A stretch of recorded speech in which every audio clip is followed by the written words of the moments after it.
What is going on, everybody? Welcome back to Chuds BBQ. My name is Bradley Robinson, and today I'm going to show you how we made this. Beautiful, delicious, smoky, seared, medium rare, amazing smoked beef tenderloin with some crispy Brussels sprouts, some twice-baked potatoes, a lovely smoky jus, and some family time. Hi. Hi. Hi. Merry Christmas. Coming up.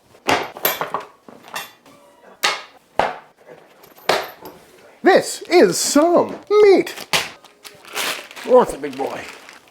Pat it dry. And what I've got here is a whole tenderloin. Picked this up at the local grocery store. Not sure what grade it is, but it certainly is gigantic. And I've talked about it 1,000 times on this channel. Whenever you're buying steak cuts like filet mignon or ribeye or New York strip, it's always a lot cheaper per pound to buy it by the whole roast like this and trim it up ourselves. And especially with the tenderloin, we get a lot of extra meat that we can make some cool things out of. Little steaks or steak tartare or whatever you like. But first thing we need to do is get this thing broken down. And to do that is relatively easy. We got a few different muscles going on here. But first thing I'm going to do is try and find this side chain that you can kind of just peel apart with your fingers, because it's just held on with a little bit of membrane in there. You can usually get most of it off with your hands, but little knife work just to help it along its way. This is a pretty gnarly looking cut right now, but we're going to make it look nice and pretty. And there we go, side chain removed. I'll go back over this later, clean it up even more, get rid of the silver skin and that fat, and we'll get some really good meat out of there. But for now, we're just going to set it aside. Flip this guy over, start cleaning up this back a little bit. There's a lot of things kind of hanging off like that, so we're just going to try and clean it up, make it look a little more pretty. Peels right off. Gotta love that. Kind of the beauty of trimming a tenderloin is it's a really lean piece of meat. So basically anything you see that's not clean muscle comes off. Backside looking a little bit better. We'll probably come back and revisit that in a moment here. But for now, I'm going to go ahead and start tackling all the silver skin on top, which again, kind of a pain in the butt, but very easy to do. Let's try and get underneath it and remove all of this membrane without taking off too much meat. Don't want that.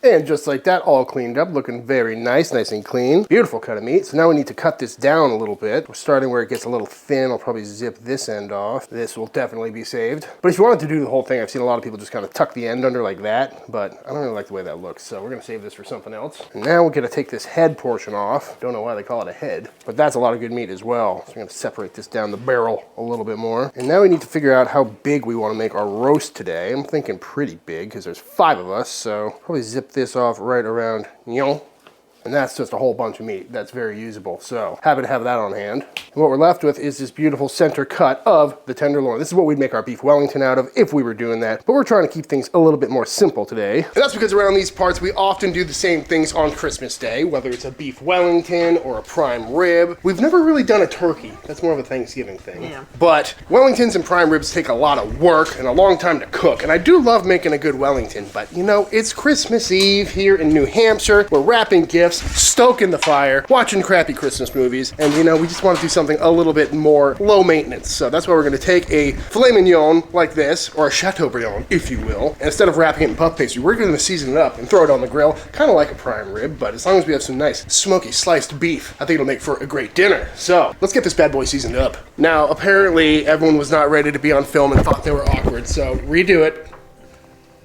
Yeah! Josephine, how's the puzzle coming? Merry Christmas. It's going well. Merry Christmas. Brad, I heard Santa's coming. Yep.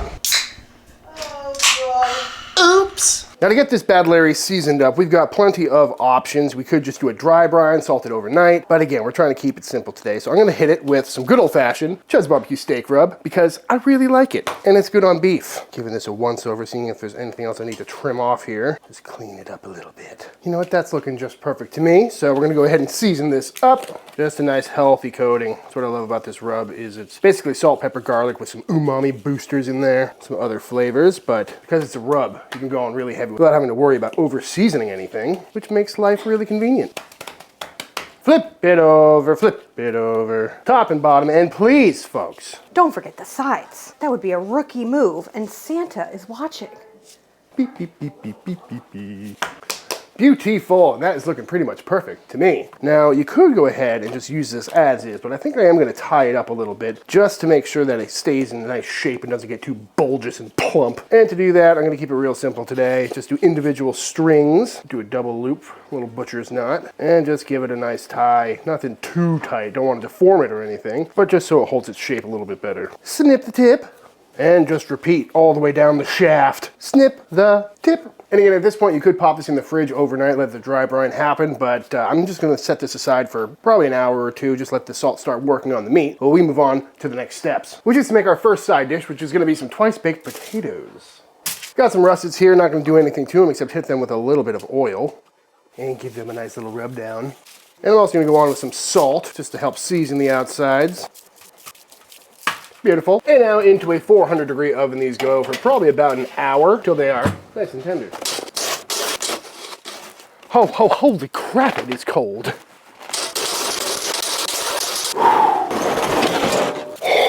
And while those taters cook away, we're gonna go ahead and start getting these Brussels sprouts all chopped up for our next side dish.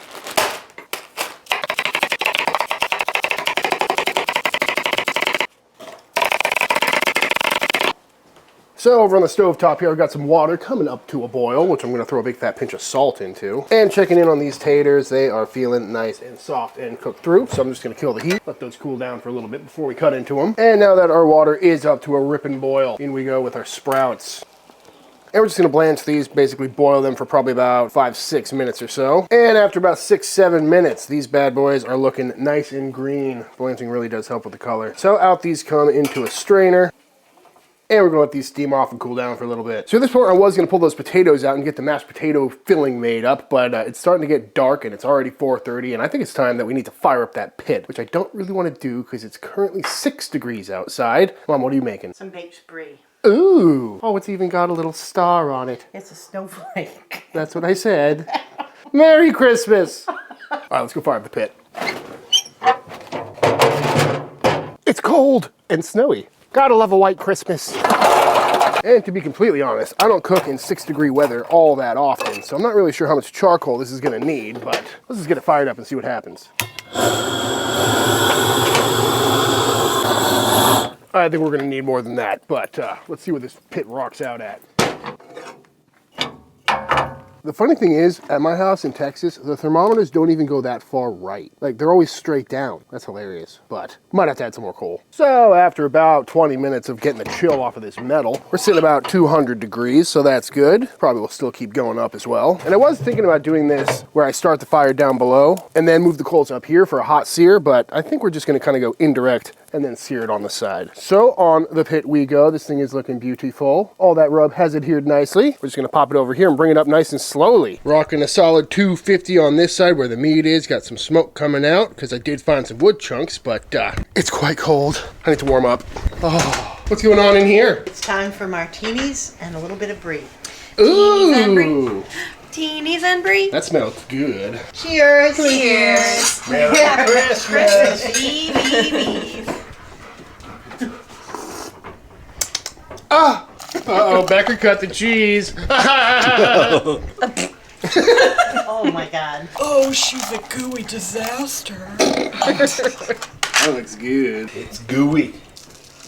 Mmm, cheesy and fruity. So back to our twice-baked potatoes. The potatoes have cooled down enough that I can handle them. So we're just cutting them in half, and then we're gonna go ahead and scoop all the innards out. And we're cutting them the wide way so that you get more surface area for crunchification in the oven. All right, the name of the game here is trying to get all the innards out while leaving the skin intact. And now that I've had a couple of martinis, I'm not sure how easy that's gonna. Oh, God. This one's got a problem. That's why I cooked a few extra. Right amount of scoopage. Looks good to me. There's no wrong way to make a twice-baked potato. Well, there's one wrong way. Yeah, with the butthole in it. Look at that. I said, ugh. And now that all the innards are removed, through an adorable little potato ricer we go. Oh, God. Use all your strength. She's the weak twin. Definitely don't need to do this step, because we're essentially making mashed potatoes here, but extra smooth, fluffy texture is always a good thing. Also got some bacon cooking over here, because gotta have some bacon. What you did just now.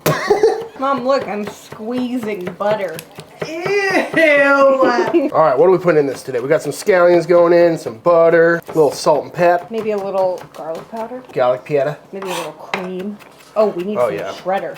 That's what I call shredded cheddar. So if you couldn't tell, we're not really following any particular recipe. A twice-baked potato is essentially just mashed potato inside of a potato skin. We got some butter, got some cheese that went in there, a little scallion, big fat pinch of salt going in. This is fun. I want to wear gloves more often. On sale now at chudsbbq.com. We're also gonna go in with 3 egg yolks. Add a little more richness. And keep it together when they're baking. This is starting to taste where we like it. Becca, tell us about your secret ingredient. Just a tiny little squeezer of gray poop on. You know, it sounds weird putting mustard in a mashed potato, but if you think about a potato salad, If you think about a potato salad or like a deviled egg. it's a good flavor combo. So now we need to load this into these. How do we have less filling than we started? Because we ate a lot of it. And just like that, all loaded up. So now we're gonna set these aside, which is kind of the best part about these, is we're gonna bake these again, hence the twice baked, so we can set these aside until we need them. Checking back out here at the fire, I gotta tell you, I've been struggling to keep this pit hot. I probably should have used some actual wood and made an actual fire in there. But I just reloaded some charcoal, and funny enough, a lot of the charcoal fell from the grill basket and ignited a lot of the charcoal on the bottom that was left in there from the last cook. So we've got 2 fires going in there, but it's looking pretty good. Definitely getting some good smoky flavor on there, cooking through. I got the RFX stuck in there. Hour and a half in, 107 degrees.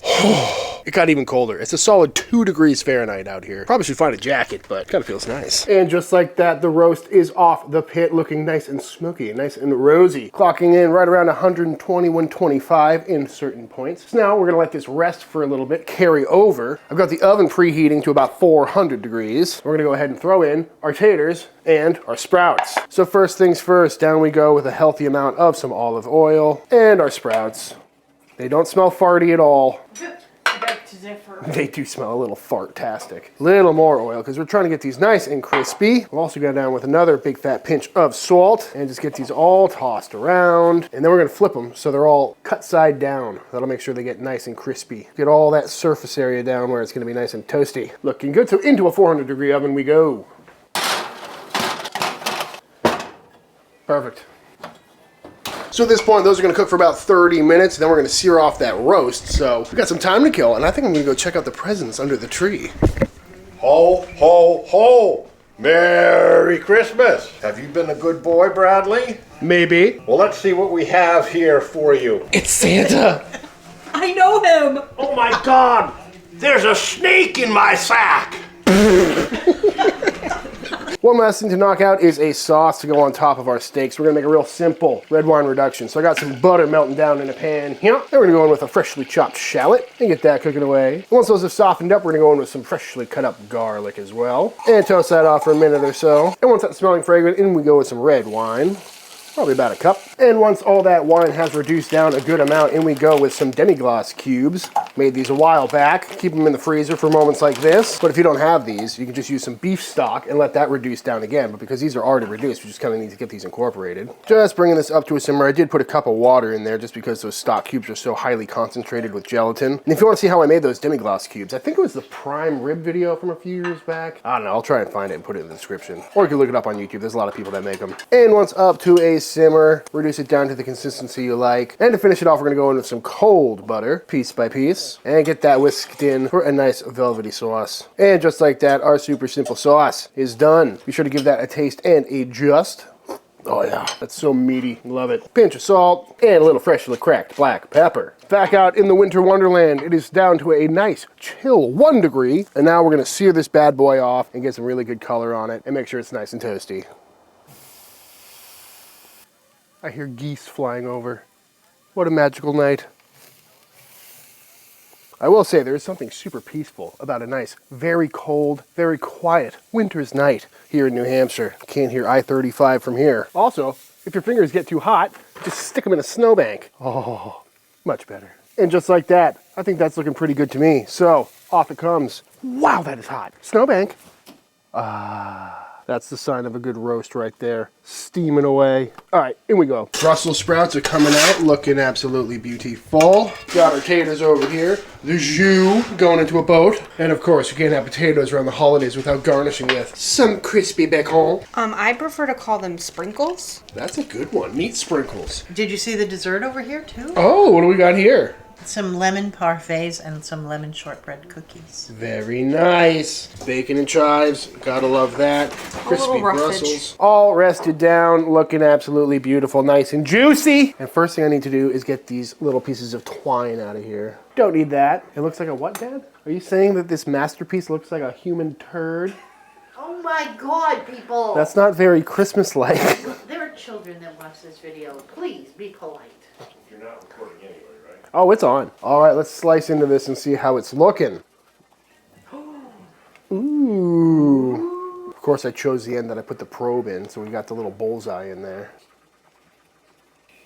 Shot of the inside there, looking pretty juicy, honestly, for a tenderloin. Good bark on the outside, smells smoky. Looks pretty good to me. And here's the spread, folks. Some bacony, twice baked potatoes, some crispy Brussels sprouts, which you tossed in a nice little sauce, right? A little maple Dijon glaze. Maple Dijon glaze, heard. Some lovely smoky tenderloin. And yeah, I'm ready to dive on in. Would you like to try a sample of the beef? I'd love to.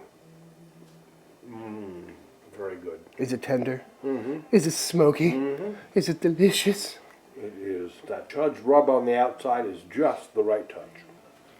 Oh, it's tender. Mm-hmm. Don't forget about me. Mm-hmm. Wow!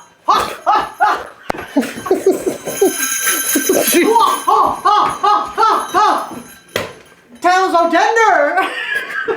What is happening? I don't know.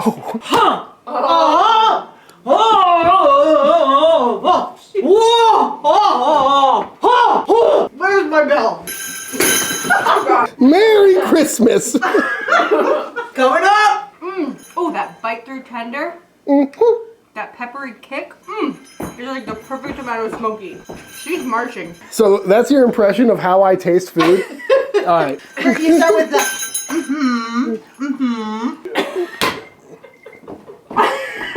Getting roasted by my own parents on Christmas Eve. What is this world coming to? I'm sorry, what does your watch say? It looks like you had a serious hard fall. Oh my goodness. Welcome to Christmas at the Robinsons. All right, let's play it up. To everyone out there, from our house to yours, Merry Christmas. Merry Christmas. Oh, my ass. And I have recovered from my hard fall. And just like that, clean plates all around. How was it? Excellent. Fantastic. I kind of just thought it was mediocre. Oh my God! Your presents are getting hucked. No! But we have some unfinished business. Yes, this makes me miss Penelope. Oh, it's okay. Now, I think it's time for the official taste test. Josie! All right, y'all, and that is it. That is how to make an absolutely fantastic smoky beef tenderloin fit for the holiday table. I highly recommend giving this one a try. It really did come out super tasty and a lot better than I was expecting. You know, a lot of people say the tenderloin is not a very flavorful cut of beef, especially compared to like a prime rib or something like that. But with the smoke from the wood, the sear from the charcoal, and that barbecue rub on the outside, it was an incredible bite, and obviously very tender and pretty juicy too. And if you're like me and you have people in your family that aren't always in the mood for a rare slab of prime rib, this is a really great way to make everyone happy. Quick and easy cook, a little bit on the pricey side, but for a special occasion, I highly recommend it. But all that being said, if you enjoyed this video, let me know by hitting that subscribe button. Let YouTube know by dropping a like on this video. If you do give this recipe a try for yourself, be sure to tag me on Instagram at Chuds BBQ. I'd love to see what y'all are cooking. Big shout out to all the Patreon members. Thank you for supporting Team Chud and allowing me to keep making all these videos. And until the next time I see you, please go cook something outside. Peace!